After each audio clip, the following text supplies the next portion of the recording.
Vatanimizga qaytganimizdan so'ng oilaviy har kunimiz g'animat dedikda, bir kun bo'lsa ham sayohat qilaylik oilaviy deb Aydarko'lga yo'l oldik. Kirish joyimizda esa mashina bilan kirganimiz uchun 50 ming so'm xarajat qildik. Mashinasiz kirib ketsangiz ham bo'ladi, lekin mashinangizdagi yuklar esa u yoqda qolib ketishi mumkin ekan. Shuning uchun mashina bilan kirish afzal ekan. Bu yerda uzoqdan kelganlar esa yotib qolsa ham bo'lar ekan, lekin bir kunlik kvartira to'lovi esa 1 million so'm ekan. Kommentariyada yozib ketinglar, qimmatmi, arzonmi? Biz borgan kun shunaqa issiq ediki, odam shunaqa ko'p ekan. Yakshanba kunlari bu yerda odam juda ham ko'p bo'lar ekan. Qayiqqa esa o'chirtni aytmaysizmi? Har bitta odam boshiga 50 ming so'm ekan.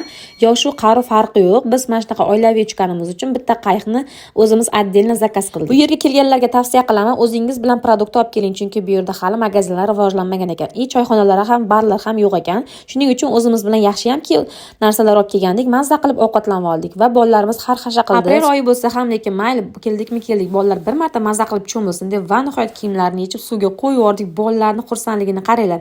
Sizlarga ham kelishlaring tavsiya qilaman. Oilaviy dam olib ketadigan joy ekan. Bolajonlarimizni qaranglar, shunaqa xursand bo'lib mazza qilib cho'milishdi. Ularni cho'milganini ko'rib biz o'zimiz ham xursand. Xullas, bugungi sayohatimiz mana shunaqa yakun topdi. Bizga bundan keyingi videolarimizni ko'rish uchun obuna bo'lib qo'ying.